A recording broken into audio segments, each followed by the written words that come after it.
పరిశుద్ధ బలలో పాల్గొనేందుకు ముందుగా మనం మార్క్స్ వార్త 13వ అధ్యాయము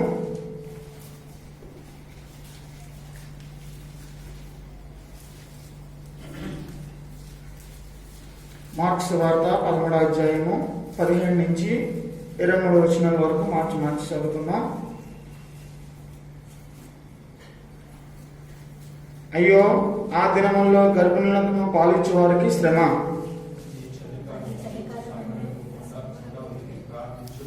అవి శ్రమగల దినములు. దేవుడు సృజించిన సృష్టిరాది నుండి ఇది వరకు అంత శ్రమ కలుగలేదు, ఇక ఎన్నడూ కలుగబోదు.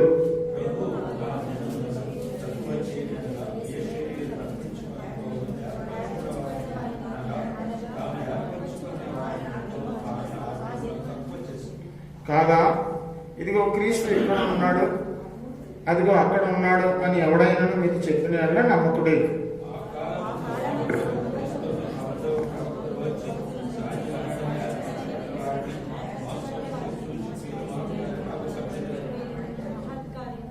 మీరు జాగ్రత్తగా ఉండి, ఇదిగో సమస్తమును మీతో ముందుగా చెప్పి ఉన్నాను. తిరిగి 37వ వచనం, మార్క్స్ వార్త 13వ అధ్యాయము 37వ వచనం. నేను మీతో చెప్పుచున్నది అందరితో చెప్పుచున్నాను, మెలకువగా ఉండుడనిను. రోమీయులకు రాసిన పత్రిక 12వ అధ్యాయము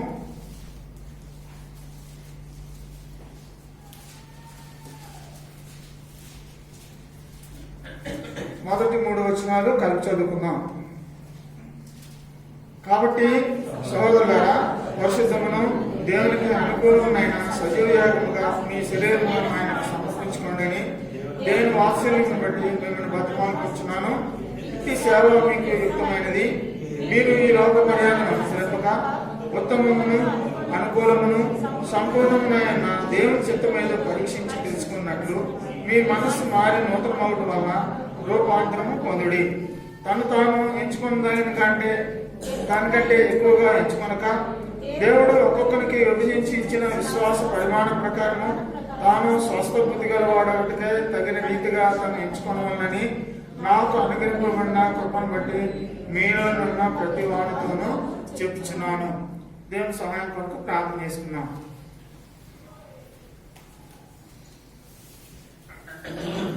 ప్రేమ కలిగిన పరలోక తండ్రి, నమ్మకమైన సత్యమైన దేవా, యేసుక్రీస్తు ప్రభువారి పరిశుద్ధమైన పూజితమైనటువంటి నామంలో మరొకసారి నా ప్రభు మీకు ఆశను తెచ్చుకుంటున్నాం.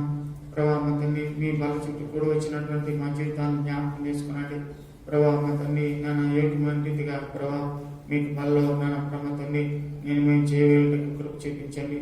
అయోగ్యుని ప్రభావ అపాత్రుని నాన్న ప్రభావ తండ్రి నన్ను కనికరించండి. నా దోషాల ప్రజలు క్షమించండి. శివులతో కడగండి ప్రభావ, పరిశుద్ధపరచండి. నాన్న ప్రభావ తండ్రి నా యొక్క నాలుగు సడలించండి. నట్టువాడిని ప్రభావ తండ్రి నోటు మాంద్యం కలిగినటువంటి వాడిని కనికరించండి ప్రభావ. కేవలం ప్రభావ తండ్రి మీ నోటు కొరకు వాడుకోవాల్సింది కోరుకుంటున్నాం. ప్రభావ తండ్రి నాన్న పొడి వచ్చినటువంటి మమ్మల్ని ప్రభావ తండ్రి మీ వాక్యం ద్వారా ప్రభావ తండ్రి మమ్మల్ని ప్రభావ తండ్రి తృప్తిపరచవలసిందిగా కోరుకుంటూ ఈ సమయాన్ని ప్రభావ తండ్రి మీ కృపలస్థలుగా అప్పగించుకుంటూ మేము చదివిన తలంపులను మీ స్వాతంత్రించుకుని నడిపించమని అంధకార శక్తులను చీకటి శక్తులను నదులను దేశక్రీస్తులను బంధిస్తూ మమ్మల్ని మా ప్రాణహాన్ని మీ కృపలస్థలు పెట్టుకుంటూ నిన్న నేడు నిరంతరం ఆయనటువంటి యేసుక్రీస్తు వారి పరిశుద్ధమైన నామములో ఈ కృప ప్రార్థనని వేడుకుంటున్నాం మా తండ్రి. ఆమేన్.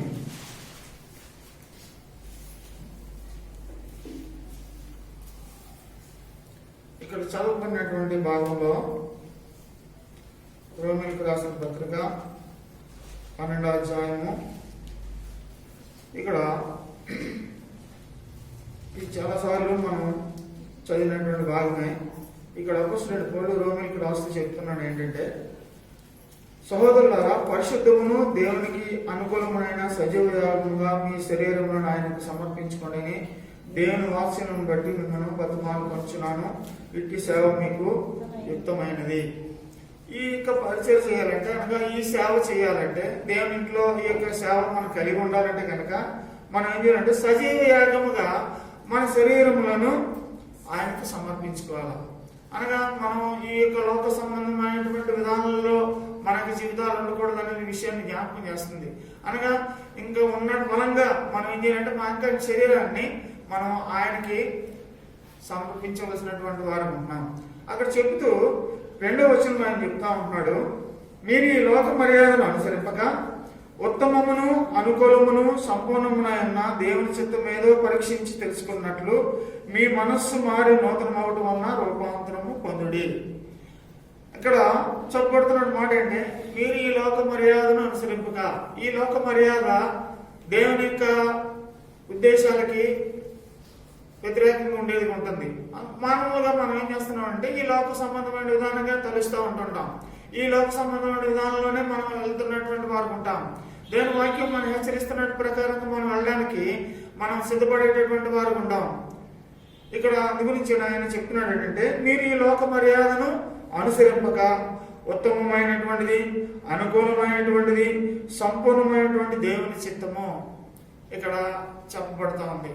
ఎప్పుడైతే ఈ యొక్క చిత్తాన్ని మనం కలిగి ఉంటామో అది ఎందుకు మళ్ళా చెప్పబడుతుంది ఏంటంటే, అది పరీక్షించి తెలుసుకున్నట్లు మనస్సు మారి నూతనం అవడం వలన రూపాంతరం పొందడి. అనగా ఇక్కడ బలలో పాలు పొందేటప్పుడు మనం ఏంటంటే మన యొక్క మనస్సు మారి రూపాంతరం చెందవలసినటువంటి పరిస్థితి ఉంది. ఏదో సామాన్యంగా ఏదో వచ్చేసి నేను బలలో పాలు పొందుతానడానికి లేదు. నువ్వు రక్షింపబడవచ్చు, దేవుణ్ణి ఆరాధన చేయొచ్చు. అయితే దేవుని వాక్యం ద్వారా నువ్వు పరిశీలన చేసుకున్న తర్వాతే అందులో పాలు పొందాల. ఇందాక సారా సిస్టర్ ఫోన్ చేసింది అన్నకి, అన్న మాట్లాడమని ఇచ్చారు. విన్నప్పుడు ఆ జాషువా అంటే అన్న రావట్లేదు, 3 వారాలు బట్టి బల్ల పాలు పొందడానికి అన్న ఒప్పుకోలేదంటే అందు గురించి అని. అనగా ఎందుకు వాళ్ళకి ఒప్పుతానంటే, మనం దేవుని సన్నిధిలో మనం ఆరాధన చేసి దేవునికి సన్నిధిలో మన వాక్యం విని వాక్యం ద్వారా మనం సరి చేసుకొని అప్పుడు బల్లో పాలు పొందాలి. అంతేగాని నేను రక్షింపబడిపోయినా నాకు బల్ల ఇచ్చేయండి అంటే అది పద్ధతి కాదు, అది దేవునికి క్రమం కాదు. అనగా దేవునికి చిత్త మీద పరిశీలన చేసుకోవాలి. ఉదయకాలం ఆరాధనలో చెప్పబడింది ఆయన పరిశుద్ధుడు కనుక మనం పరిశుద్ధులమై ఉండాలి, పరిశుద్ధతను కలిగి ఉండాలని నేను కోరుతా ఉంటున్నాడు.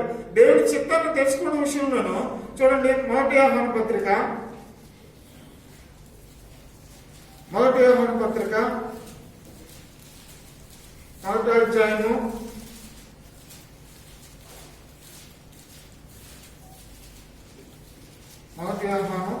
2వ అధ్యాయము 17వ వచనంలో ఇక్కడ ఒక మాట రాయబడి ఉంది.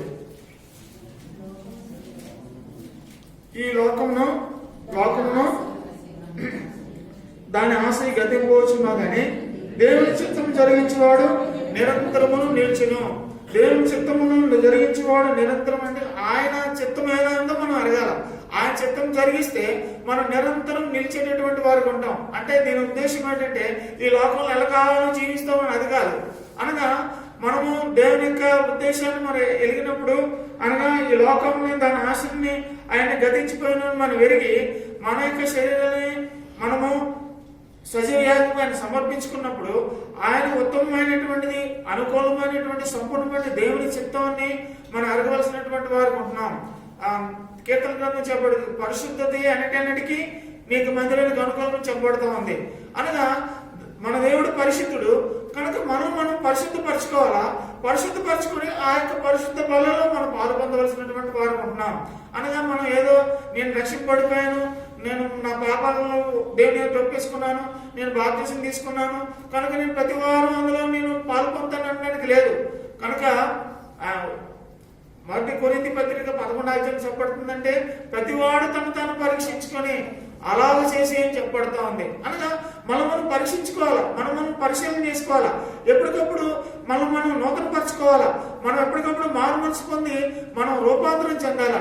ఎందుకంటే ఆయన త్వరలో రానన్నాడు కనుక ఆయన వచ్చినప్పుడు సిగ్గులేని ముఖంతో ఆయన ఎదుర్కోవాల్సినటువంటి ఆయన గుంపులో మన జీవితాలు ఉంచబడాలనేటువంటి ఉద్దేశంతో దేవుడు ఏర్పాటు చేస్తున్నాడు. కనుక ఆయన చిత్తాన్ని ఎరగవలసినటువంటి వారు ఉంటున్నాం. చూడండి,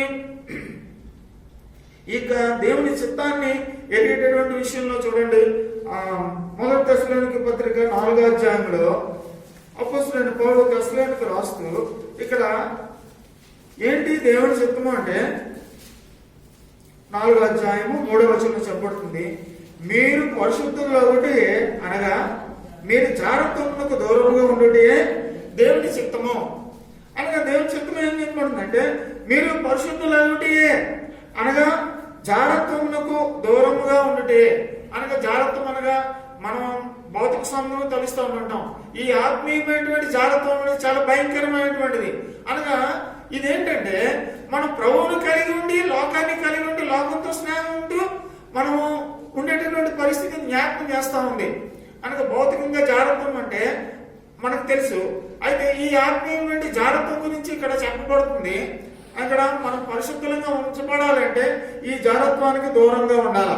అనగా ఇక్కడ అదే అపోస్తలుడైన పౌలు చెప్తున్నాడంటే మీరు జాగ్రత్వానికి దూరముగా ఉండుటే దేవుని చిత్తము. కనుక ఆయన చిత్తమును నెరవేర్చేటటువంటి వారు ఉంటేనే జీవించేటటువంటి వారు ఉంటాం. మనం పరిశుద్ధంగా ఉండాలంటే కనుక ఇక్కడ చెప్పబడుతుందంటే జాగ్రత్వానికి దూరంగా ఉండాలి. అది 4వ అధ్యాయము 5వ వచనంలో చెప్పబడుతుంది. చూడండి, మీరు ప్రతివాడును దేవుని ఎరిగిన అన్ని జనుల వలె కామాభిలాష ఎందు కాక పరిశుద్ధత యందును గంట ఎందును తన ఘటమును ఎట్లు కాపాడుకోవాలని ఎరిగినట్టే దేవుని చిత్తము. అనగా మన యొక్క ఘటం అనగా ఇక్కడ ఏం చెప్పినట్టు మనకు మట్టి కొండతో పోలుస్తా ఉన్నాడు. ఈ ఘటాన్ని ఎలాగట పరిశుద్ధత యందును ఘనత యందును అనగా మనం దీన్ని కాపాడుకోవాల్సినటువంటి వారు ఉంటున్నాం. ఇది దేవునికి చిత్తమైన అపోస్తలుడైన పౌలు చెప్తా ఉంటున్నాడు. కనుక మన యొక్క ఘటాన్ని మనం కాపాడుకోవాలా, మన ఘటాన్ని మనం పరిశుద్ధపరచుకోవాలా. అప్పుడే మనము ఆ యొక్క పరిశుద్ధ బలలో పాల్గొనడానికి అర్హులమైనటువంటి వారు ఉంటాం. చాలా మందికి ఈ యొక్క వివేచన ఉండదు. నేను రక్షింపబడిపోయాను కదా, నేను బల్ల పొందొచ్చు కదా అనేటువంటి వారు ఉంటున్నారు. అయితే ఇది దేవుని యొక్క క్రమం కాదు. దేవుని యొక్క క్రమాన్ని మనం ఎరగవలసినటువంటి వారు ఉంటున్నాం. దేవుని క్రమాన్ని ఎప్పుడైతే మనం ఎరుగుతామో ఆయన స్వారూప్యతలోకి మార్చబడతా ఉంటుంటాం. అనగా ఆయన రానంటున్నాడు, ఆయన వచ్చినప్పుడు ఆయన ఉన్నట్టుగానే ఆయన జీవితం కనుక ఆయన పోలి ఎందుకని అపోస్తలుడైన పౌలు చెప్తా ఉన్నాడు. అనగా మనం ఆ స్వారూప్యతలోకి ఆ విధంగా మనం రూపాంతరం చెందబడాలంటే కనుక మనం ఈ లోకంలో పరిశుద్ధంగా మనం జీవించాలా, పరిశుద్ధత కలిగి మనం జీవించాలా. మొట్టమొదటి మనం చెప్పండి, మనం పరిశుద్ధులు కలిగి ఉండాలా, లేదంటే మన జాగ్రత్వానికి దూరంగా ఉండాలా. మన యొక్క ఘటాన్ని పరిశుద్ధత యందు ఘనత యందును కాపాడుకోవాల్సినటువంటి వారు ఉంటున్నాం. ఇంకో మాట చూస్తే చూడండి, తెస్సలోనికీయులకు రాసిన పత్రిక 5వ అధ్యాయంలో ఇక్కడ చెప్పబడుతుంది 16, 18 కలిసి ఉన్నాయి. చూడండి, ప్రతి విషయమునందును కృతజ్ఞతాస్తుతులు చెల్లించుడి, ఇలాగ చేయట యేసుక్రీస్తునందు మీ విషయంలో దేవుని చిత్తము. అనగా అన్ని విషయాల్లో అంటే ప్రతి విషయంలో కూడా మనం ఏంటంటే ఆయన చిత్తాన్ని అనగా ప్రతి విషయంలో మనం ఆయనకి కృతజ్ఞతాస్తుతులు చెల్లించాలా.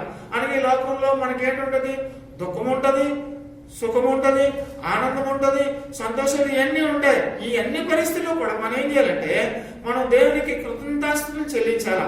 మనం అయితే ఏం చేస్తామంటే మనం సంతోషంగా ఉన్నప్పుడు, మన జీవితంలో ఆనందం ఉన్నప్పుడు, మన జీవితంలో అనగా ఏదైనా మేలైన కార్యం జరుగుతున్నప్పుడే మనం కృతజ్ఞత కలిగినటువంటి వారు ఉంటాం. అయితే మనకి ఏదైనా దుఃఖం వచ్చినప్పుడు కానీ, లేదంటే ఏదైనా కఠినమైన పరిస్థితులు మన జీవితంలో చోటు చేసుకున్నప్పుడు, లేదంటే ఏదైనా శ్రమల ద్వారా మనం వెళ్తున్నప్పుడు మనం ఏంటంటే ఆ కృతజ్ఞతను మనం కలిగి ఉండేటటువంటి వారు ఉంటాం. అరే నాకే శ్రమ వచ్చింది, అరే నేను ఇలాగే ఉన్నాను కదా, అలాగే చెప్పేసి మనం వేరే చేసుకొని మనం తలంచినటువంటి వారు ఉంటాం. కానీ దేవునికి కృతజ్ఞతాస్తుతులు చెల్లించేటటువంటి వారు ఉంటాం. మనకు శ్రమ వచ్చిందంటే, ప్రభా ఈ యొక్క శ్రమను నా జీవితంలో అనుమతించావు, నీకు వందనాలని చెప్పి ఎప్పుడైనా మనం కృతజ్ఞతాస్తుతులు చెల్లిస్తామా? చెల్లించాం. ఇక్కడ ఏం చెప్పబడుతుంది అంటే ప్రతి విషయమునందును కృతజ్ఞతాస్తుతులు చెల్లించుట యేసుక్రీస్తునందు ఇది అట దేవుని యొక్క చిత్తం అని చెప్పబడతా ఉంది. పిల్లరా, ఈ దీని విషయంలో మనము వెనకబడి ఉన్నామని మనం చెప్పాలా? ఎందుకంటే మనకు సంతోషం వస్తే, మనకు ఆనందం వస్తే, ప్రభువా నువ్వు నాకు అది చేసు ఇచ్చేసు, నాకు ఎలా చేసు అని చెప్పి మనం దేవుని సన్నిధిలో ఆయనకి సంతోషంతో కృతజ్ఞతాస్తుతులు చెల్లిస్తాం. మన జీవితంలో శ్రమ వస్తే, మన జీవితంలో బాధ వస్తే, మన జీవితంలో ఏదైనా కష్టాలు వస్తే, మన జీవితంలో ఏదైనా నష్టం వస్తే మనం దేవునికి కృతజ్ఞతాస్తుతులు చెల్లించాం. ఎంతో బాధకరమైన పరిస్థితిలో దేనంగా ముఖం పెట్టేసి అలాగైపోయింది అని చెప్పి మనం ఇతరులతో పంచుకునేటటువంటి వారు ఉంటాం. అది కాదు, ఇటువంటి పరిస్థితులు వచ్చినప్పుడు దేవునికి కృతజ్ఞతాస్తుతులు చెల్లించేటువంటి ఇది దేవుని యొక్క చిత్తము. ఇది ఉత్తమమైనటువంటిది, అనుకూలమైనటువంటిది, పరిశుద్ధమైనటువంటిది, అనగా సంపూర్ణమైనటువంటిది అని అపొస్తలుడైన పౌలు చెప్తున్నాడు. ఆయన చిత్తం ఏదో పరీక్షించాలా, అది మనం పరీక్షించి ఆ విధంగా మనం వెళ్ళినప్పుడు దేవాది దేవుడు మనకి ఆయన వచ్చినప్పుడు ఆయనకు సారూప్యులకు మనం మార్చేటటువంటి వాడు ఉన్నాడు. దాని కొరకే ఆయన ఇంకో గొప్ప కార్యం చేస్తూ వచ్చినాడు. చెప్పండి, 1 పేతురు పత్రికలో 2వ అధ్యాయము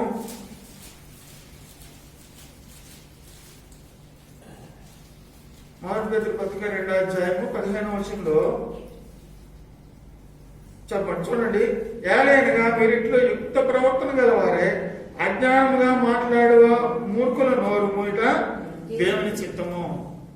ఇక్కడ చెప్పబడుతుంది. కొంతమంది ఇక్కడ ఉన్నారంటే యుక్త ప్రవర్తన కలిగినటువంటి వారంగా ఉండి ఇక్కడ చెప్తున్నారు, అజ్ఞానముగా మాట్లాడేవారు మూర్ఖుల నోరు మూయట.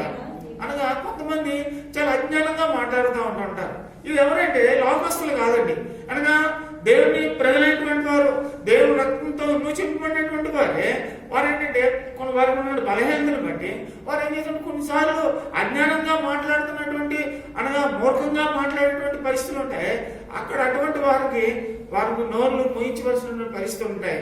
అటువంటి కాకుండా మనం కొన్నిసార్లు ఏం చేస్తున్నామంటే, అవును కదా, ఇది ఇలా కదా, అవును కదా అని నీకు ఇలాగైపోయిందండి అలాగే చెప్పని అనుకునేటటువంటి వారు ఉంటాం. సపోజ్ నేను ఉదాహరణ చెప్తున్నాను, ఇప్పుడు జరిగిన సంఘటన కాబట్టి చెప్తున్నాను. జాషువా ఫోన్ చేశాడు, ఆయన ఈ విధంగా చెప్పినప్పుడు మనం ఎవరికైనా చెప్పారనుకోండి, చెప్పినప్పుడు మనం ఏం చేస్తాము, అవును కదా, నువ్వేమో రక్షణ బాప్తిజం తీసుకున్నావు కదా, అంత తర్వాత నువ్వేమని నీకు బల్లో పాలు పొందడానికి అలాగెందుకు చెప్పారు, అలాగే తీసుకున్నాని మనం సపోర్ట్ చేసిన అనుకోండి, ఊతం ఇచ్చినట్టు ఉంటుంది. అటువంటి వ్యక్తికి మనం ఏం చెప్పాలంటే, దేవునికి క్రమం ఏంటో, దేవుని ఉద్దేశం ఏంటో, దేవుని వాక్యం ఏం చెప్తుందో ఆ విషయం చెప్పినప్పుడు తన యొక్క తప్పిదాన్ని ఏంటని ఎరిగినటువంటి వాడుకుంటాడు. చాలా మంది ఏంటంటే ఈ విధంగా చేయరు. అనగా ఇది పరిస్థితి కాదు, నేను ఉదాహరణకి చెప్తున్నాను. కానీ అనేకమైనటువంటి పరిస్థితులు మనకి జీవితాల్లో చోటు చేసుకుంటుంటాయి. దాని విషయంలో మనం ఏం చేయాలంటే, ఆ వ్యక్తికి దేని వాక్యం ఏదైతే చెప్తుంది, నువ్వు చేసినటువంటిది ఇది తప్పు అనేటువంటి విషయాన్ని మనకి చెప్పాలా. చెప్పకుండా మనం ఏం చేస్తుంటాం అంటే, మనం అజ్ఞానంగా ఈ లోక సంబంధమైనటువంటి విధానాలను మనం వెళ్తూ, అనగా కొంతమంది ఏంటంటే మానవతా దృక్పథం అంటుంటారు ఈ లోకంలో. అనగా ఈ రకంగానే మనం ఆలోచిస్తుంటుంటాం. దేవుని యొక్క క్రమం అది కాదండి. దేవుని యొక్క క్రమం ఏంటి? దేవుని వాక్యం లోక పద్ధతులకి అది భిన్నంగా ఉండేది ఉంటుంది. లోకం నీకు ఏదైనా అనుమతిస్తుందంటే ఇది కాదని చెప్పి దేవుని వాక్యం ఖండిస్తూ ఉంటుంటది. ఆ ప్రకారంగా మనం ఖండించగలిగినటువంటి వారంగా ఉండాలని, ఇది దేవుని చిత్తమని అపొస్తలుడైన పౌలు అని చెప్తా ఉంటున్నాడు. అనగా అజ్ఞానంగా మాట్లాడే మూర్ఖుల నోరు ఊహించిన దేవుని చిత్తము కనుక ఆ విధంగా చేయాలి. అంతేగాని అరే నీకు ఎలాగైపోయింది అలాగే చెప్పి చేస్తే అక్కడ తన యొక్క తప్పును సరి చేసుకోవడానికి తను ఇష్టపడేటటువంటి వాడు ఉంటాడు. ఎప్పటికీ ఆ యొక్క వ్యక్తి తన యొక్క తప్పుని ఎరిగేటటువంటి వాడు ఉంటాడు. కనుక ఏదైతే సత్యమైందో, ఏదైతే కరెక్టో దాని ప్రకారంగా చెప్పినప్పుడు ఆ వ్యక్తి సరి చేయబడతాడు. అప్పుడు ఏం చేస్తామంటే, మనము ఒక వ్యక్తిని నరకం నుంచి తప్పించినట్టుగా మనం ఉపయోగించబడేటటువంటి వారు ఉంటాం. కనుక మనకు ఇవ్వబడినటువంటి ఆ యొక్క దేవునికి జ్ఞానాన్ని మనం ఉపయోగించవలసినటువంటి వారు ఉంటున్నాం. ఇక్కడ అందు గురించేనే ఆయన చెప్తున్నాడంటే, ఈ లోక మర్యాదను అనుసరింపగానే రోమీయులకు రాసిన పత్రిక 12వ అధ్యాయంలో అక్కడ అపొస్తలుడైన పౌలు చెప్తా ఉన్నాడు, దేవుని చిత్తాన్ని మనం జరిగించవలసినటువంటి వారు ఉంటున్నాం. ఇక్కడ ఇంకో మాట చూడండి, ఆ హెబ్రీయులకు రాసిన పత్రిక 13వ అధ్యాయము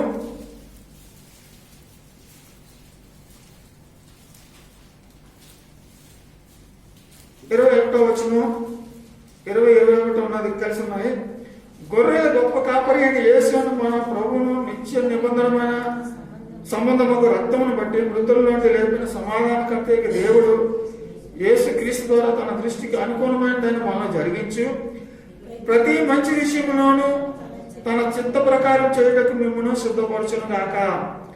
యేసు క్రీస్తుకు యుగములకు మహిమ కలుగును గాక. ఆమేన్.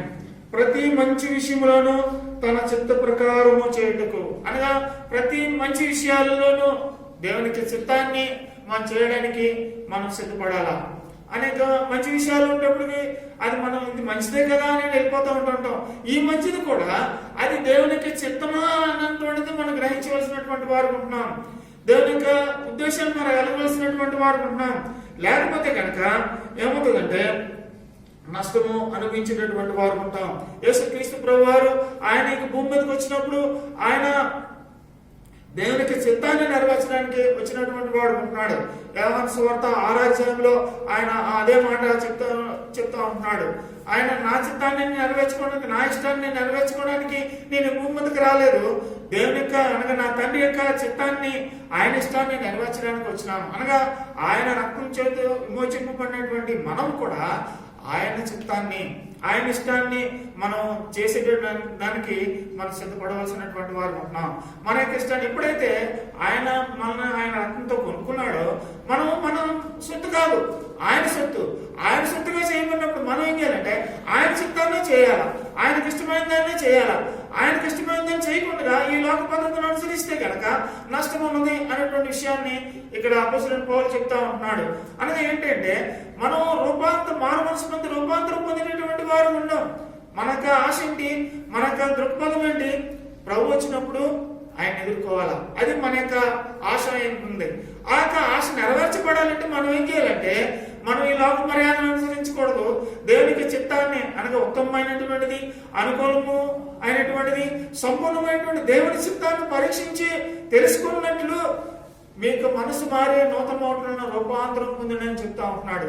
కనుక విషయాన్ని చాలా డీప్ గా మీరు ఆలోచన చేస్తే, మీరు ఇంటికి వెళ్ళి మీరు దీని గురించి జ్ఞానం చేస్తే ఇందులో చాలా విషయాలు ఇందులో విమర్శపడి ఉంటాయి. మనకు సమయం లేదు కాబట్టి నేను అన్ని విషయాలు పంచుకోవటం లేదు.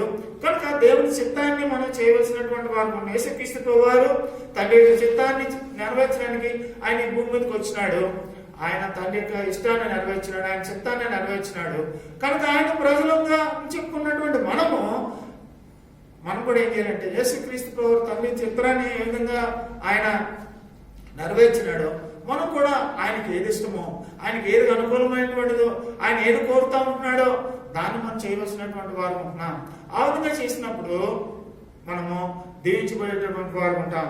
చూడండి, రోమీయులకు రాసిన పత్రిక 12వ అధ్యాయంలో ఇక్కడ 3వ వచనంలో ఇంకో మాట చెప్పబడతా ఉంది.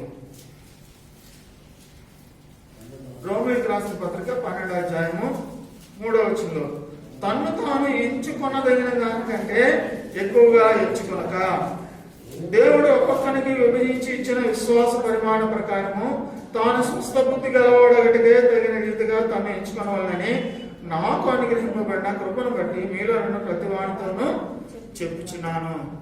ఇక్కడ అపోస్తలుడైన పౌలు చెప్తున్నాడంటే మనం ఎంత ఎంచుకోవాలో అంతకంటే కానీ మనం ఎక్కువ ఎంచుకోవడానికి లేదు. మనం ఏం చేస్తామంటే మనం ఎంచుకునే దానికంటే కూడా ఎక్కువ ఎంచుకుంటుంటాం.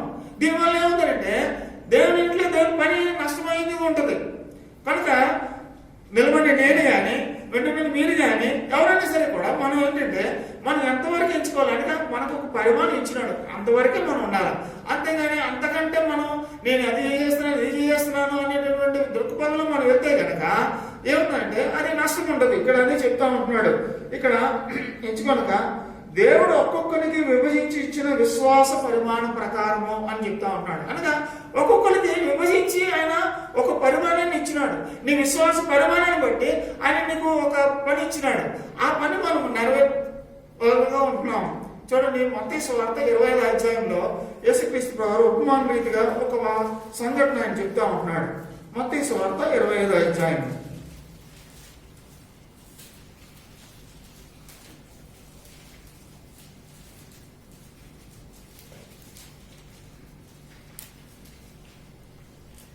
14వ వచనం నుంచి ఇక్కడ మనకు తెలిసినటువంటి ఉపమానం ఏది.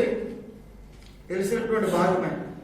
మొదటి 2 వచనం చదువుతున్నాను చూడండి, 14-15.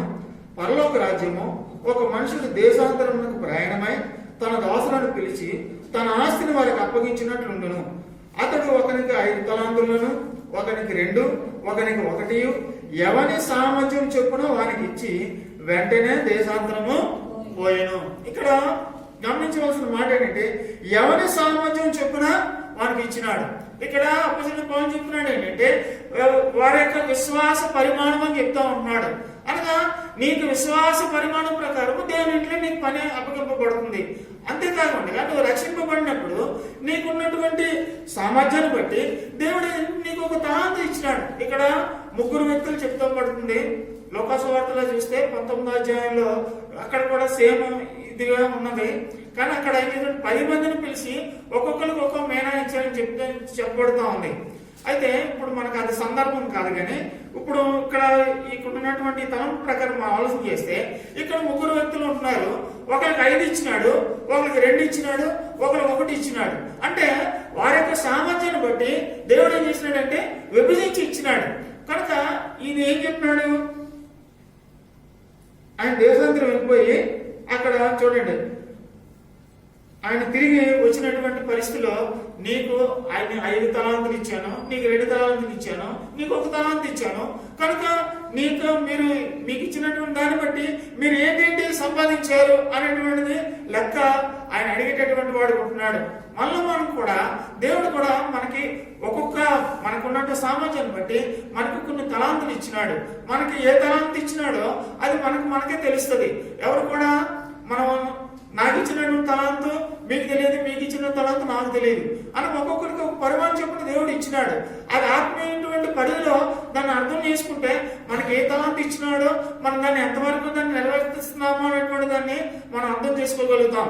ఇక్కడ ఆయన తిరిగి వచ్చినప్పుడు వారి దగ్గర లెక్క అడుగుతున్నప్పుడు ఇక్కడ 5 తలాంతులు తీసుకున్నటువంటి చూడండి 19వ వచనంలో, బహుకాలమైన తర్వాత ఆ దాసుల యజమానుడు వచ్చి వారి యొక్క లెక్క చూచుకొనెను. అప్పుడు 5 తలాంతులు తీసుకున్న వాడు మరి 5 తలాంతులు తెచ్చి, అయ్యా నీవు నాకు 5 తలాంతులను అప్పగించితివే, ఇవి కాక మరి 5 తలాంతులు సంపాదించునని చెప్పాను. ఇక్కడ 5 తలాంతులు ఇవ్వబడినటువంటి వ్యక్తి మరొక 5 తలాంతులు సంపాదించినాడు. 5 తలాంతుల ద్వారా ఇంకొక 5 సంపాదించినాడు. అక్కడ దేవుని ఆ యొక్క జాబితా అనగా ఆ లెక్కని అప్పచెప్తా ఉంటున్నాడు. ఆ తర్వాత 2వ వ్యక్తి ఉన్నాడు. ఆ వ్యక్తికి 2 తలాంతులు ఇవ్వబడినాయి.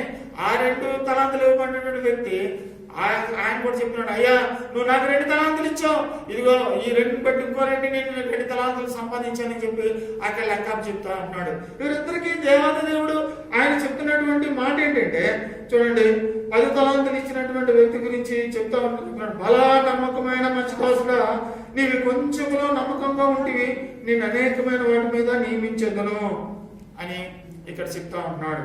నెక్స్ట్ 2 తలాంతులు ఇచ్చినటువంటి వ్యక్తి 23వ వచనంలో చెప్పబడుతుంది, బలా నమ్మకమైన మంచి దాసుడా, నీవి కొంచెంలో నమ్మకముగా ఉంటివి, నేను అనేకమైన వాటి మీద నియమించేదను అని చెప్తా ఉంటున్నాడు. వారి సామర్థ్యం చొప్పున ఇచ్చినాడు, వారు దాన్ని నిర్వర్తించినటువంటి వారు ఉంటున్నారు. ఇక్కడ 1 తలాంతు ఇచ్చినటువంటి వ్యక్తి ఉంటున్నాడు. ఆ వ్యక్తి ఆయన ఏం చెప్తున్నాడు చూడండి, 24వ వచనం, తరువాత 1 తలాంతు తీసుకున్న వాడును వచ్చి, అయ్యా నీవు విత్తని చాట కోయివాడును, చల్లని చాట పంట పూచుకున్న వాడును ఆయన కట్టినవాడని నేను ఎరుగుదను. కనుక నేను భయపడి వెళ్ళి నీ తలాంతును భూమిలో దాచిపెట్టుకుని, ఇదిగో నీది నీవు తీసుకోమని చెప్పాను. అయ్యా నువ్వు నాకు 1 తలాంతు ఇచ్చావు, ఇదిగో ఆ తలాంతు ఇగో నీకు మళ్ళా ఇస్తున్నానని చెప్పి. మళ్ళీ కూడా చాలా మంది అనుకుంటా, అయ్యా నువ్వు నన్ను రక్షించావు, నేను నీ రక్తం విమోచింపడ్డావు, నన్ను విమోచించినావు అని చెప్పి మనం అంతగా చెప్తుంటాం, ఆరాధన చేస్తుంటాం, దేవుడికి ప్రార్థన చేస్తుంటాం, అన్ని చేస్తూ ఉంటుంటాం. కానీ దేవుడు మనకి ఏదైతే సామర్థ్యం ఇచ్చినాడో, ఏదైతే తలాంతులు ఇచ్చినాడో దాన్ని దేవుని ఇంట్లో మనం ఉపయోగించలేము. దాని గురించి దాన్ని మనం సరైనటువంటి పట్టింపు కలిగి ఉంటాం. మనం ఇంత తిరిగి ఆలోచన ఇచ్చినప్పుడు ఆయన చెప్తూ ఉంటున్నాడు ఏంటంటే, మనకి ఇచ్చిన తలాంతని మనం రెట్టింపు చేయలేకపోతే ఆయన ఇక్కడ చూడండి, ఈ యొక్క వ్యక్తికి ఏం చెప్తున్నాడు ఏంటంటే 26వ వచనం, అందుకు అతని యజమానుడు అని చూచి, సోమరమైన చెడ్డదాసుడా, నేను విత్తన చోట కోయివాడను, చల్లని చోట పంట పూచుకొని వాడిని నువ్వు ఎరుగుదువా? అట్లయితే నా సొమ్ము సాహుకారుల యొద్ద ఉంచవలసి ఉండెను. నేను వచ్చి వడ్డీతో కూడా నా సొమ్ము తీసుకుని ఇందునే అని చెప్పి 6 తలాంతులు వాని అందుని తీసివేసి 10 తలాంతులు గల వానికి ఈడి అని చెప్పినటువంటి వాడు ఉంటున్నాడు. ఇక్కడ వ్యక్తి చేయవలసిందంటే సహకారుల యొక్క అనగా తనకు సామాజిక లేనప్పుడు తను ఏం చేయాలి? సహకారుల యొక్క అక్కడ కొద్దు పెట్టాల. ఆ విధంగా చేయలేదు.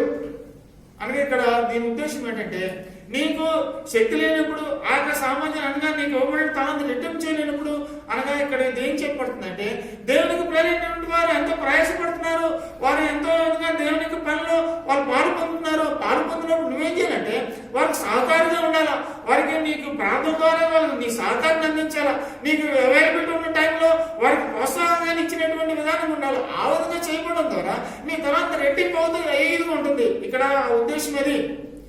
అయితే ఈ వ్యక్తి ఏం చేస్తున్నాడంటే, నేను రక్షింపబడిపోయాను చాలు అనేటువంటి ఉద్దేశంతో ఉంటున్నాడు. నేటి దినాల్లో చాలా మంది నేను రక్షింపబడిపోయాను, ప్రభు నా పాపాలు క్షమించాడు, అంతే చాలు అనుకుని ఇంట్లో ఉండిపోయేటటువంటి వారు ఉంటున్నారు. అది కాదు దేవుని యొక్క ఉద్దేశము. దేవుడు నీకు విశ్వాస పరిమాణం చెప్పిన నీకు ఒక తలాంతి ఇచ్చినాడు.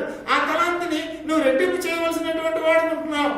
కానీ నీకు దేవుడు ఒక తలాంతి ఇస్తే దాన్ని నువ్వు ఇంతే చాలు అని చెప్తున్నా అలా పెట్టి కూర్చున్నట్లయితే కనుక ఇక్కడ ఈ యొక్క వ్యక్తిని ఏ విధంగా దేవుడు తృణీకరిస్తూ వచ్చినాడో అదే రీతిగా తృణీకరింపబడినటువంటి వారు ఉంటాం. పిల్లరా, దేవుని యొక్క వాక్యము మనకి ఎన్నో విషయాలు మనకు బోధిస్తూ ఉంది. మన యొక్క ఇవ్వబడినటువంటి తలాంతిని మనం ఏ రీతిగా ఉపయోగిస్తూ ఉంటున్నాం, మన యొక్క తలాంతిని రెట్టింపు చేసినటువంటి పరిస్థితులు మనం లేకపోతే కనుక ఆ యొక్క దినాన్ని మనము ఈ యొక్క వ్యక్తి వలె మనము వెలువబడేటువంటి వారు ఉంటాం. మనకు ఉన్నటువంటి తలాంతు ఇతరులకు ఇచ్చేసినటువంటి పరిస్థితులు ఉంటాయి. దేవుడు నీకు ఇచ్చినటువంటి ఆ యొక్క తలాంతుని దేవుని ఇంట్లో నువ్వు ఉపయోగించాలా. అది ఉపయోగించాలంటే కనుక దేవుని ప్రజలు ఉంటున్నారు, దేవుని కొరకు సువార్త విషయంలో ప్రయాసపడినటువంటి వారు ఉంటున్నారు, దేవుని ఇంట్లో దేవునికి పని విషయము అనేకమైనటువంటి విషయాల్లో వారు అనేక మంది పాల్గొంటున్నారు. వారికి మనం ఏం చేయాలి? మనవంతులు అక్క అన్న ఈ విధంగా ఈ టైంలో నాకు ఖాళీ ఉంది, నేనేం చేయాలి, నేను మందిరంలో ఏం చేయాలి, లేదంటే ఏ విధంగా మనం చేస్తే మంచిది అని చెప్పి మనం ఏం చేయాలి. అందుకని కొంతమంది ఏం చేస్తుంటారంటే, నేను ఏదో చేస్తున్నాను కదా అని చేస్తుంటే రకరకాలుగా వారికి సొంత విధానాలు వెళ్ళేటటువంటి వారికి ఉంటారు. అది దేవునికి క్రమం కాదు. ఏదైనా సరే దేవుని యొక్క మందిరం యొక్క క్రమంలో జరగాలంటే కనుక దేవుని యొక్క ఎవరైతే బాధ్యత వహిస్తున్నారంటో వారికి తెలిసిన విధానంలోనూ మన పరిచయం వెళ్తున్నాం. ఒక ప్రదేశంలో ఒక జరిగినటువంటి సంగతి చెప్తున్నాను. ఒక ఊళ్ళో ఒక కుటుంబం ఉంది. ఆ కుటుంబంకి స్వార్థ చెప్పాలా అంటే వారు దేవుని అంటే ఆసక్తి కలిగి ఉన్నారు. కలిగి ఉన్నప్పుడు అక్కడ ఇది నర్సీపట్నంలో చీడిగుంప అనేటువంటి ప్రదేశంలో జరిగింది. అక్కడ ఒకే ఒక కుటుంబం, ఒక సహోదరి కావాలంటే కనుక ఎలాగా దాని గురించి ఏం చేశారంటే, అక్కడ ఒక దాసునికి బాణం వచ్చినప్పుడు వెంటనే ఏం చేశారంటే, అన్న ఇక్కడ ప్రదేశానికి వెళ్ళి సువార్త చేయాలి అని అంటే, అప్పుడు నేను 8th క్లాసు చదువుతున్నటువంటి టైంలో అనమాట. అక్కడ సువార్తకి వెళ్దామంటే సాయంత్రం 4 గంటలకి సైకిల్ వేసుకొని వెళ్ళిపోయి సువార్తకి వెళ్ళాం. సాయంత్రం ఒక 5 గంటల నుంచి 6:30 వరకు అక్కడ సువార్త పెట్రోల్ మార్క్స్ లైట్ ఉండేది. పెట్రోల్ మార్క్స్ లైట్ పెట్టుకొని ఆ సువార్త చేసి వాళ్ళని సువార్త చేసిన తర్వాత అక్కడ వీధిలోనే బయట వాళ్ళ ఇంట్లో కూడా కాదు, అక్కడ కాలనీ ఉండేది. ఆ కాలనీలోనే పెట్రోల్ మార్క్స్ లైట్ పెట్టి స్టూల్ పెట్టి అక్కడ సువార్త చెప్పినప్పుడు ఆ కుటుంబం రక్షింపబడి, తన భర్త రక్షింపబడినాడు. రక్షింపబడిన తర్వాత ఆ యొక్క ఊరి నుంచి 3 కుటుంబాలు దేవుని ఇంటికి రావడం మొదలుపెట్టినాయి. వీళ్ళకి ఎందుకు చెప్తున్నా ఉంటున్నానంటే, మనకి ఎక్కడైనా సరే ఒక కుటుంబం ఉన్నప్పుడు మనం ఏం చేయాలంటే మనంతటా మనం వెళ్ళి అక్కడ చేయకుండా దేవుని యొక్క సంఘాన్ని ఆహ్వానించి అక్కడ వెళ్ళి సువార్త చేసినప్పుడు దేవుని పని విస్తరించేదిగా ఉంటుంది. ఆ క్రమంలో మనం వెళ్ళినప్పుడు దేవుడు ఆశీర్వదించేటటువంటి వాడు ఉంటున్నాడు. కనుక ఇక్కడ ఉన్నటువంటి భాగంలో మనం చెప్పబడతాయంటే, దేవుడు నీకు తలాంతిని ఇచ్చినాడు. ఆ తలాంతిని నువ్వు రెట్టింపు చేయాలి అంటే కనుక అనగా నీవు ఆ సామర్థ్యం లేనప్పుడు మనం ఏం చేయాలంటే, దేవునికి దాసులైనటువంటి వారు, దేవుని ప్రజలైనటువంటి వారు ఏ విధంగా దేవునికి పనిలో ముందుకెళ్తున్నారో వాళ్ళకి ప్రోత్సాహం ఇవ్వాలా, వారికి ప్రార్థన సహకారం అందించాలా.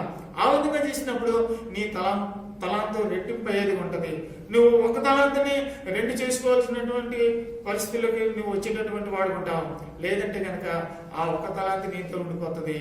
దాన్ని నువ్వు నష్టపోయేటటువంటి వాడుకుంటావు. దేవుడు నేను లెక్క అడిగినప్పుడు నువ్వు దోషిగా చేతులు కట్టుకునే పరిస్థితి ఉంటుంది.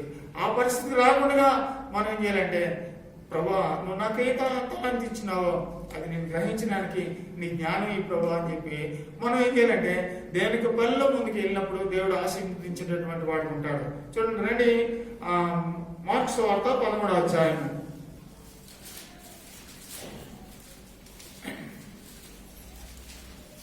మార్క్స్ వార్త 13వ అధ్యాయం. ఇక్కడ 23వ వచనంలో చెప్పబడుతుంది, మీరు జాగ్రత్తగా ఉండుడి, ఇదిగో సమస్తమును మీతో ముందుగా చెప్పి ఉన్నాను. దేవుడు ఇక్కడ ఏం చెప్తున్నాడంటే, ఇక్కడ ఈ వర్తమానంలో చూస్తే మత్తయి సువార్త 24వ అధ్యాయంలో చెప్పబడుతుంది, లూకాసు వార్తలో చెప్పబడుతూ ఉంది, మార్క్స్ వార్తలో చెప్పబడుతుంది. కానీ ఈ యొక్క మార్క్స్ వార్తలు చెప్పబడినటువంటి ఈ అంశాలు సేమ్ అంశాలే. కానీ ఇక్కడ ఈ మార్కు ఆ భక్తుడు ఆయన చెప్తున్నాడంటే, ఈ శిష్యుడైనటువంటి మార్కు ఇక్కడ జాగ్రత్త గురించినటువంటి మాట ఇక్కడ మెన్షన్ చేస్తా ఉంటున్నాడు. మనం మత్తయి సువార్తలో చూస్తే ఈ జాగ్రత్త అనేటువంటి మాట ఉండదు. కానీ ఇక్కడ ఏం చెప్తున్నాడంటే, మీరు జాగ్రత్తగా ఉండండి, ఇదిగో సమస్తమును మీతో ముందుగా చెప్పి. ఇది యేసుక్రీస్తు ప్రభువారు ఆయన శిష్యునికి చెప్తున్నటువంటి మాట. అనగా మీరు జాగ్రత్తగా ఉండండి అనే విషయాన్ని ఇక్కడ చెప్తా ఉంటున్నాడు. నేనన్నీ మీకు ముందుగానే చెప్పినాను. యేసుక్రీస్తు ప్రభు ఏది కూడా ఆయన దాచుకోలేదు, ప్రతిదీ కూడా ఆయన ముందుగా చెప్పినాడు. ఆయన శిష్యులకి చెప్పినాడు, ఆయన ప్రజలైనటువంటి మనకు కూడా ఆయన ముందుగా చెప్తా వచ్చినాడు. ఇవన్నీ కూడా మనకి ఎందుకంటే ముందుగానే ఆయన రాసి ఇచ్చినాడు. అంచె దినాలు వస్తున్నాయి, అపాయకరమైన దినాలు వస్తూ ఉంటున్నాయి, ఆయన నా రాకడ బహు సమీపంగా ఉన్నటువంటి దినాలు రాబోతున్నాయి. దాని కొరకు ఆనవాళ్ళు ఏంటంటే శిష్యులు అడిగినప్పుడు ఆయన చెప్తా వచ్చినాడు. పైన మనం చూస్తే చూడండి 17వ వచనం 18వ వచనంలో, అయ్యో ఆ దినంలో గర్భిణులకు పాలిచ్చే వారికి శ్రమ, అది చలికాలం సమీపకుండా వాళ్ళని ప్రార్థించుడి.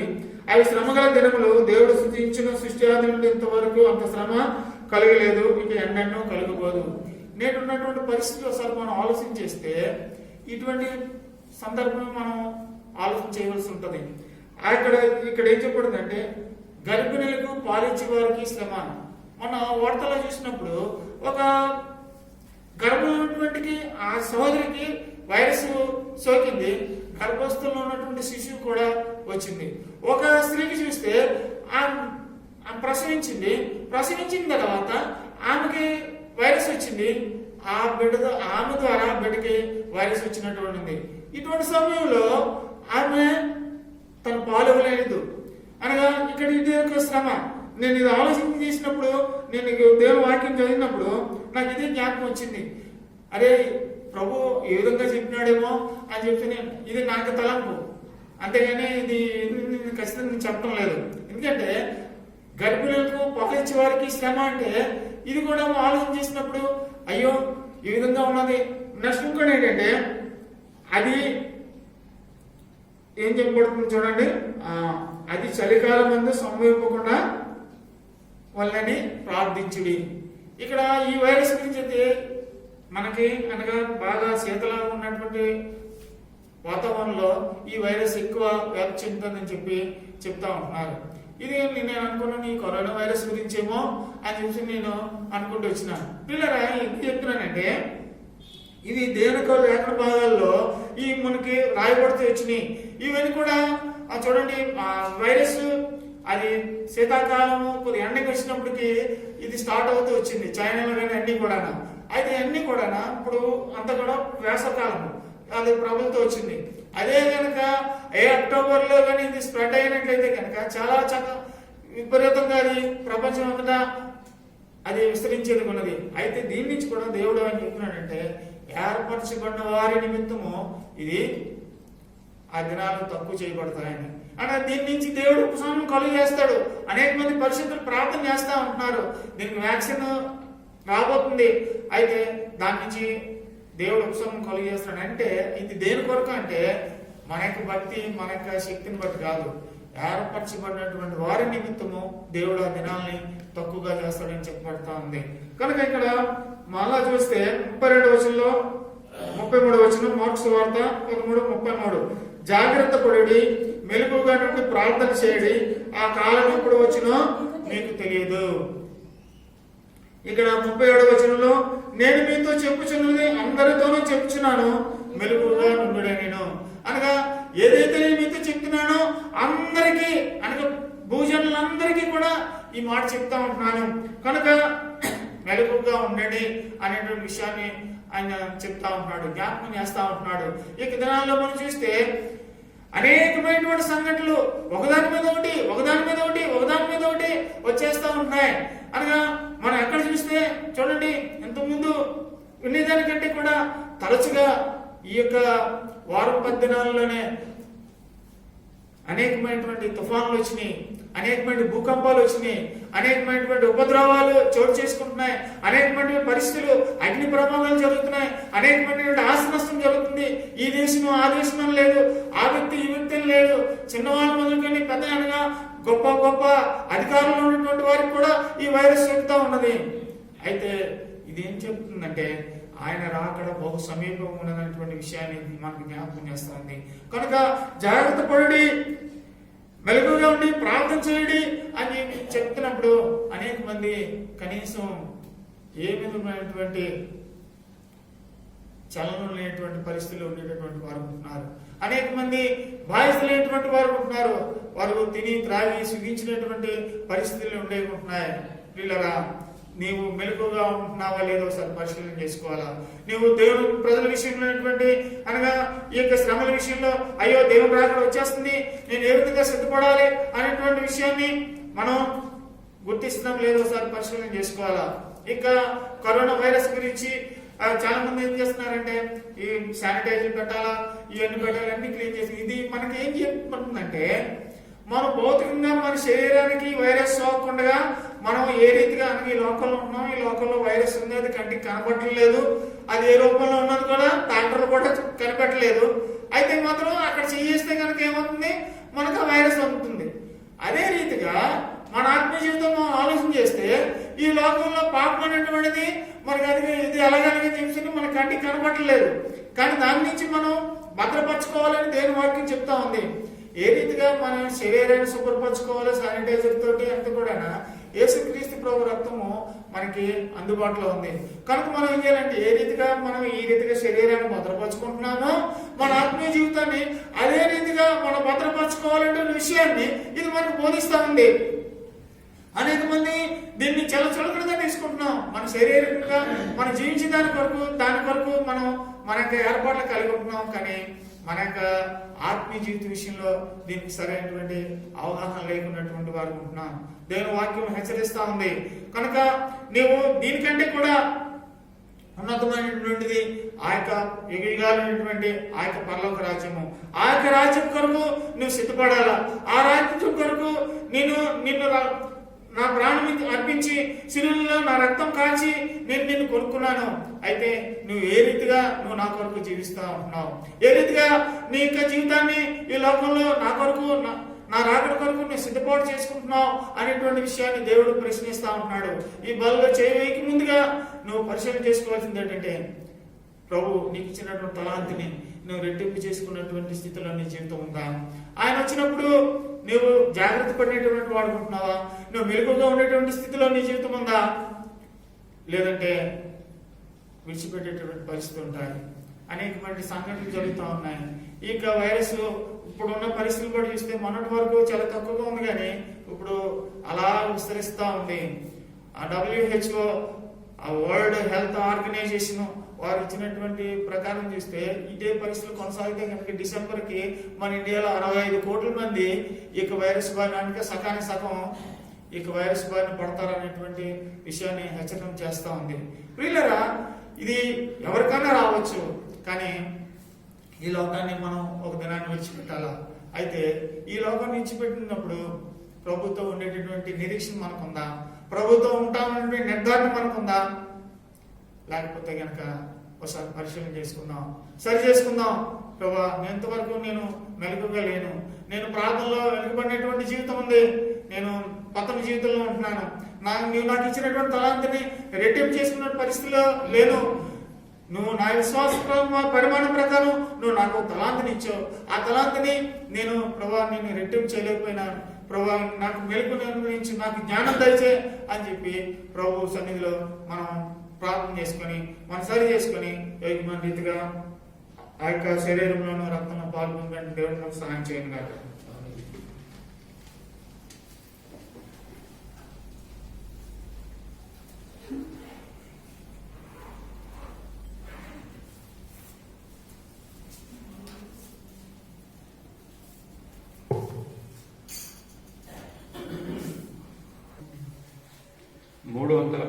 పాట ఒక్క చరణం. ఆ పాట పాడుతున్నాడు మన కానుకలు ప్రభుకు సమర్పించుకుందాం.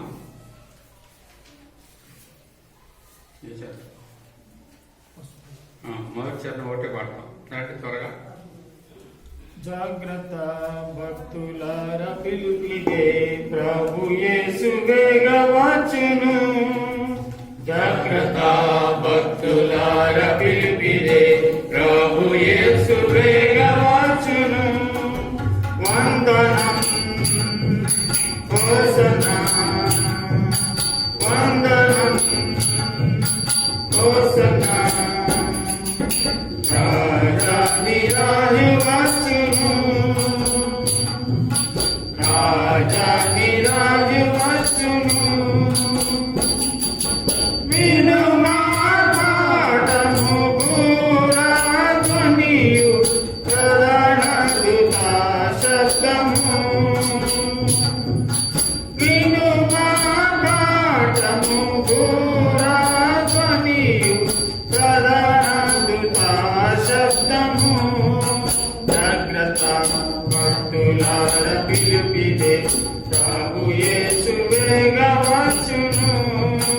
జాగ్రత్త భక్తులార పిలుపిదే ప్రభు యేసు వేగవచ్చును. చాలా రాత్రి గడచిపోయే, చాలా రాత్రి గడచిపోయే. చూడు పగలు వచ్చెనుగా, చూడు పగలు వచ్చెనుగా. విడుము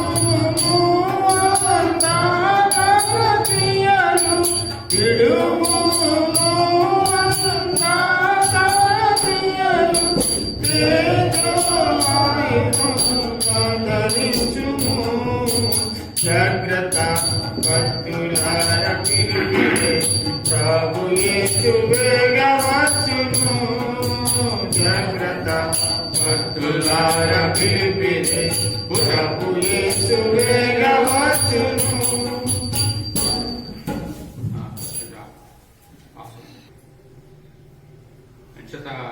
ఇంకా పూర్తిగా మన కోరికలు ప్రారంభించడానికి బైబిల్ స్టడీ విషయంలో కూడా డేవిడ్ గారు ఏమన్నారంటే, వాళ్ళు ఇంకా ఈ వారం కూడా ఆన్లైన్ ఉంది అంచేత బైబిల్ స్టడీ అక్కడ అన్న తీసుకుంటున్నారు లక్షవారం, బుధవారం ప్రస్తుతం అవదన్నారు. ఈ వారంలో మన శుక్రవారం సాయంకాలం మన గంటన్నరలోనే అంటే 8:30 క్లోజ్ చేయాలి. మన 9 నుంచి ఇంకా నైట్ కర్ఫ్యూ ఉంది అంచేత 8:30కి క్లోజ్ అయిపోతే 7 గంటలకి సంఘ ప్రార్థనగా కూడుకుంటాం ఈ యొక్క శుక్రవారం. ఈ విషయాన్ని గమనించండి. ఇసుకతోట యథావిధిగా అన్ని మంగళవారం సాయంత్రం ప్రేయర్ ఉంది, మళ్ళా లక్షవారం బైబిల్ స్టడీ ఉంది. వీటిలో మీకు పాల్గొనవచ్చు. మీకు ఎవరికైనా నాకు అదేంటో తెలియదు లింక్ కావాలంటే మీరు మంగళవారం పాల్గొనాలంటే జూమ్ పెట్టుకోవాలి, లేకపోతే యూట్యూబ్లో వినొచ్చు. యూట్యూబ్లో ఇసుతోటను కూడా అయితే డైరెక్ట్గా లైవ్ వచ్చేస్తుంది అంచేత అదైనా మీరు ప్రార్థనలో. కానీ మీరు పాల్గొనాలంటే జూమ్లోకి యాప్ డౌన్లోడ్ చేసుకొని పెట్టుకోవాలి. లక్షవారం అయితే ఎవరికి అవసరం లేదు, అది ఓన్లీ యూట్యూబ్లోనే ఉంటుంది అంచేత అది నార్మల్గా వింటాం. ఈ విషయాన్ని గమనించండి. శుక్రవారం ఉదయకాలం కూడా 10 గంటలకి ఫాస్టింగ్ ప్రేయర్ ఉంది అన్నాడు. అది కూడా మీరు జూమ్లోంచి అయితేనే మీరు పార్టిసిపేట్ చేయగలుగుతారు. ఈ విషయాలు గమనించండి. మనం శుక్రవారం సాయంత్రం సంఘ ప్రార్థనగా మనం కూడుకుంటాం. ఇంకా మందిరం విషయంలో కొన్ని శుభ్రాలు అన్నీ చేయాలి. వచ్చే వారానికి బహుశా సాటర్డే ఇక్కడ అది 4వ సెకండ్ సాటర్డే అనుకుంటాను. ఆ సాటర్డే మనం కొంతమంది యవనస్తులు కానీ ఎవరు అవైలబిలిటీ ఉందో నాకు వెళ్ళే ముందు చెప్తే యవనస్తులు కొంచెం యవనస్తులు కానీ కొంచెం అక్కలకి అందరూ సహకరిస్తే మనం కొన్ని సిద్ధం చేయాలి. శానిటైజేషన్ కూడా చేయాలి, కొన్ని స్ప్రే కూడా కొట్టాలి సండే. అంచేత ఈ విషయాలని కొన్ని కిచెన్ కూడా అన్ని అని సర్దిద్ది ఎక్కడెక్కడ పెట్టాలి, కొంతకాలం అన్ని వాడం. ఈ విషయాలన్నీ అది సాటర్డే మీ ఎవరు రాగలుగుతారో కొంతమంది అక్కతో అన్న చెప్పండి, చెప్తే దాన్ని బట్టి ప్లాన్ చేసి సాటర్డే వచ్చి సిద్ధం చేద్దాం. వచ్చే ఆదివారం విషయంలో 9 గంటల నుంచి ఎప్పటి వరకు అంటే అదే త్వరగా 2 ఇప్పటికే చూడండి. ఈ రోజు కూడా చాలా నేను అనుకున్న షెడ్యూల్ దాటిపోతుంది. అంచేత నేను ప్రయత్నం చేస్తాను, వచ్చే వారం నేను చూస్తాను. అన్నీ బ్రీఫ్గా ఉండే ఉంటుంది, అన్ని వర్తమానాలు అరగంట మించి ఏది ఉండదు, 25 నిమిషాలు అరగంట. తర్వాత కొంచెం పాటలు కూడా తక్కువగా ఉంటాయి. 9కి స్టార్ట్ అయ్యే ముందు కొన్ని విషయాలు గమనించాలి. వచ్చి వారం నుంచి చిన్న డిఫరెంట్గా ఉంటుంది. బయట కింద రికార్డు ఉంటుంది. అంచేత ఎవరు పడితే వాళ్ళ మందిరానికి వస్తే పూర్వలేక మనకి రికార్డులు లేవు, ఇది హాయిగా ఉంది అన్నట్టు బాగుంది. కానీ రేపు గవర్నమెంట్ క్వశ్చన్ చేస్తే ఏ వ్యక్తి వచ్చాడు, ఎవరి వల్ల వచ్చిందనేది ఏదైనా సమస్య వస్తే ఇవన్నీ రికార్డ్ అవసరం. అంచేత బుక్ పెట్టబడుతుంది. ఆ బుక్లో కంపల్సరీ మొట్టమొదట వచ్చిన వ్యక్తి నుంచి రికార్డ్ చేయాలి. అక్కడ అది ఎట్లా చేయాలో అది నేను వాళ్ళకి చెప్తాను. రికార్డ్ చేస్తారు. వీలైతే అది ఈ స్క్రీనింగ్ అంటారు, స్క్రీనింగ్కి థర్మామీటర్ కోసం చూస్తున్నాం. అది చూస్తే చాలా రేట్ ఎక్కువ ఉంది. 1000 రూపాయలు నాకోటి. అవునమ్మా, ఇప్పుడు లేవు. ఇప్పుడు అంత రేట్ అంటే ఎక్కడ కొంటాం? 2000, 3000 వరకే వెళ్దామని చూసాం. అర్థమైందా? ప్రార్థన చేయండి, ఒక వస్తువు తగిన రేట్లో మనకు కావాలి. అంచేత అది కూడా పెట్టాలి. చర్చెస్కి ఎవరు వస్తారో 100 దాటి ఉంటే ఎట్టి పరిస్థితుల్లోనూ లోపలికి అలౌ చేయకూడదు. అంచేత అదొక ఆర్డర్, అంటే ఉన్నటువంటి సిస్టమ్. రెండోది 60, 65 ఎబో ఉన్న వాళ్ళు అది రావడం మంచిది కాదని చెప్పినారు. బిలో 10 years వాళ్ళు కూడా మంచిది కాదు. ఇంకొక విషయం ఏంటంటే మీ వాటర్ బాటిల్ మీరే తెచ్చుకోవాలి. ఇక్కడ కామన్ వాటర్ పెట్టరు, మీరు ఏదో హ్యాండిల్ చేయడం ఏదో ఎట్లా రావాలంటే మీరు ఇంటికానే తిన్నంగా రావాలి. మీరు దేశమంతా తిరిగి వచ్చి మందిరానికి 9కి కరెక్ట్గా వస్తేనే అనకూడదు. మీరు ఇంటికాడే శుభ్రంగా స్నానం అని చేసి బట్టలు వేసుకొని నీట్గా మీరు తిన్నంగా మందిరానికి రావాలి. అంచేత ఇది మన వల్ల సంఘానికి కానీ మందిరానికి కానీ ఎక్కడ ఎఫెక్ట్ అవడానికి వీల్లేదు. ఈ విషయాలు గమనించండి.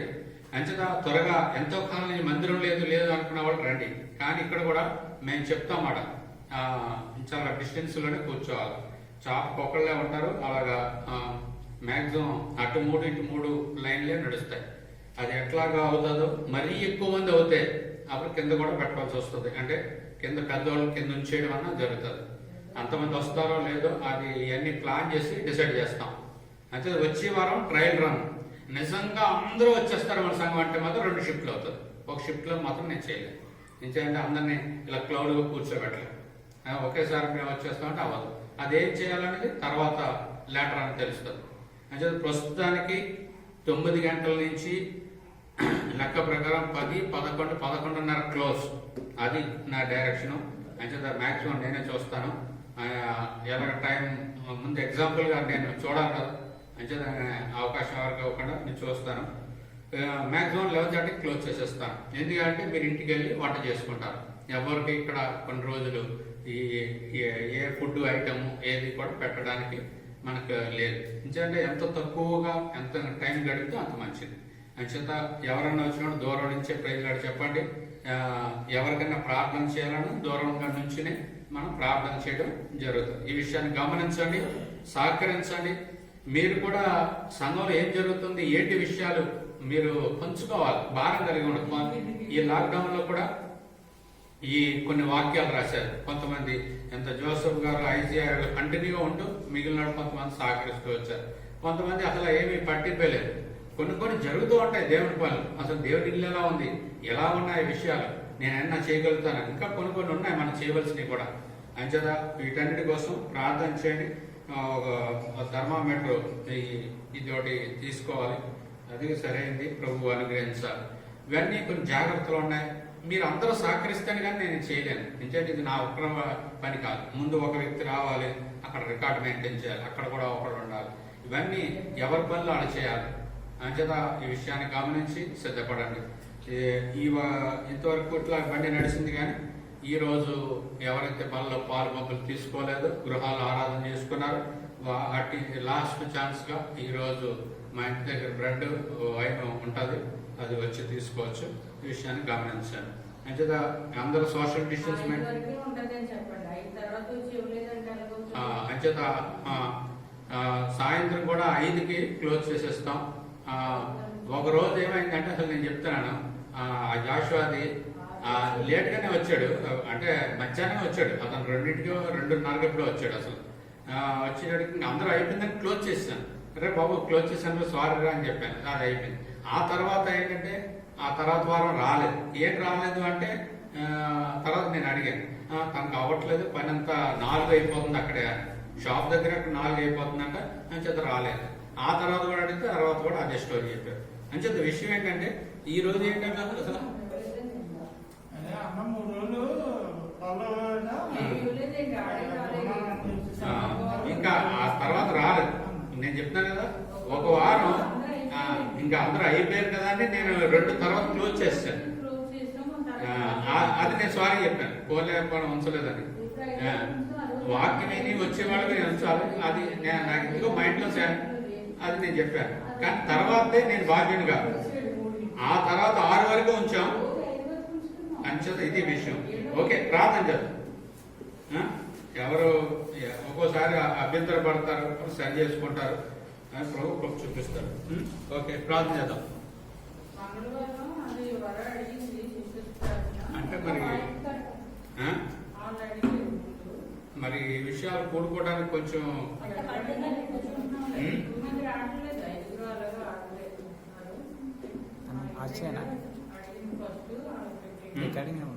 రికార్డులో ఉందా? ప్రేమ కలిగిన తండ్రి, దయాళుడా, వందనాలు చెల్లిస్తున్నాం. ఈ దినం ప్రభు దినంలో ఆన్లైన్ లో పర్చేజ్ చేయడానికి అన్ని విషయాలు సహాయపడడానికి వందనాలు. గృహాల్లో కూడా ఆరాధించడానికి తండ్రి కొడుకునే బిడ్డలు బట్టి వందనాలు చెల్లిస్తున్నాం. అన్ని విషయాలు సహాయం చేయండి, తోడుగా ఉండండి. మీరు అక్కడి వరకు సిద్ధపరచండి, నీ కార్యాలు జరిగించండి. తీసుకొచ్చిన వారిని బట్టి ఉందా నీ ఆశీర్వాదం ఉంచండి. లాక్డౌన్ తండ్రి ప్రభా అది నుంచి మరి కొంత వెసులుబాటు తండ్రి ప్రార్థనా స్థలాలకు ఇచ్చినారు. దాని కొరకు ప్రార్థన చేస్తున్నాం. అది సద్వినియోగం చేసుకోవడానికి, ఎవరు నష్టపరుచుకోకుండా ఆశీర్వాదం ఉండడానికి మంచి సమయం మాకు దయచేయండి. వచ్చే ఆదివారం కొరకు కూడా సిద్ధపరచండి. శుక్రవారం ప్రార్థన విషయంలో ప్రార్థన చేస్తున్నాం, మీరే సహాయం చేయండి. మంగళవారం సిస్టర్స్ కొద్దిమంది కూడుకునే దానికి కూడా సహాయం చేయండి. మీ కృపా కనికరాలు చూపించమని, తోడుకొని నడిపించమని, మీరే మహిం పొందమని, నీ ప్రజలు తీసుకొచ్చిన కాంతులు దీవించమని, నీ ఆశీర్వాదాన్ని నింపమని, జాషువా తన కుటుంబం కూడా కనికరించమని, ప్రతి పతనం నుంచి తప్పించమని, దేవుని దగ్గర అప్పగించుకొని జీవించడానికి సహాయం చేయమని, నీ ఆశీర్వాదంతో నింపమని, నీ దీవెనతో నింపండి. ప్రతి వారికి సహాయం చేయమని, మీరే మహిం పొందవలసిందని, మహిమ ఘనత ప్రభావాలు మీకు ఆరోపిస్తూ వందనాలు చెల్లిస్తూ మా ప్రియ ప్రభు రక్షకుడు యేసు ప్రభువు నామమున స్తుతించి ప్రార్థించి వేడుచున్నాం మా తండ్రి, ఆమేన్. పరమ తండ్రి అయిన దేవుని ప్రేమ, క్రీస్తు ప్రభు యొక్క కృప, పరిశుద్ధాత్మ దేవుని యొక్క సహవాసం సన్నిధి సదాకాలము తన ప్రజలకు తోడండి నడిపించును గాక. ఆమేన్. Praise lord. మీ అందరికీ వందనాలు. Praise lord.